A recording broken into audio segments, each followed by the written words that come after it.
ठीक नहीं हो रहा, लेकिन मैं आपसे कहना चाहता हूं, आप प्रार्थना में आप टिके रहिए, आप प्रार्थना में आप टिके रहिए, अपनी योजना बनाइए मत, आप उस योजना में खड़े रहिए जो परमेश्वर ने आपको पहली योजना दी है। वो मनुष्य नहीं कि अपनी बात कर कर पछताए, ना ही वो आदम के द्वारा पैदा हो कि वो झूठ बोले। उसने जो ठान लिया वो होगा, उसने आपको कहा आपका वंश होगा तो होगा। सुनिए, आज शायद आप रात को सो नहीं पा रहे, आपको कुछ होता हुआ नजर नहीं आ रहा, शायद आपको लगता है ये ठीक नहीं हो रहे, शायद आपको लगता है परिस्थितियां बदल नहीं रही। इधर से एस्थर सो नहीं पा रही, उधर से मुर्दकी सो नहीं पा रहा। हुआ मालूम क्या? जो पहली रात जब राजा उसके कमरे से बाहर निकला होगा, एस्थर की बेचैनी और बढ़ गई है, और बढ़ गई है।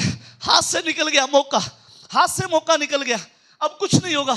लेकिन सुनिए, मैं आपसे कहना चाहता हूं, जो करवटे आप रात को अपने बिस्तर पर लेते हैं, जिन आंसुओं से आप अपने तकिए को भिगोते हैं, सुनिए, बाइबल कहती है एस्थर सो नहीं पा रही, एस्थर की बेचैनी बढ़ी है, मुर्दकी की बेचैनी बढ़ गई। हुआ मालूम क्या? 6 अध्याय को पढ़ते हैं।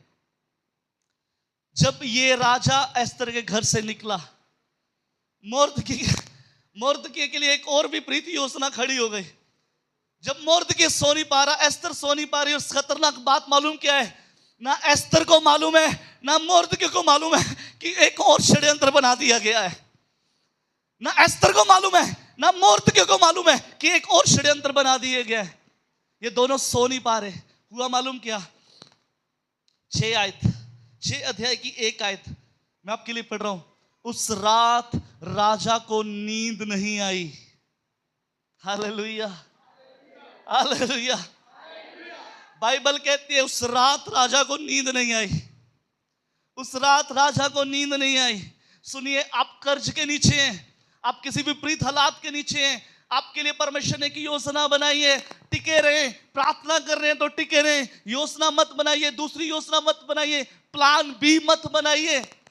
यदि रात को आप सो नहीं पा रहे, इधर एस्थर सो नहीं पा रही, एस्थर की नींद हराम हो गई है, एस्थर की नींद के अंदर बेचैनी है, और मुर्दकी सो नहीं पा रहा। सुनिए, परमेश्वर ने राजा को भी सोने नहीं दिया।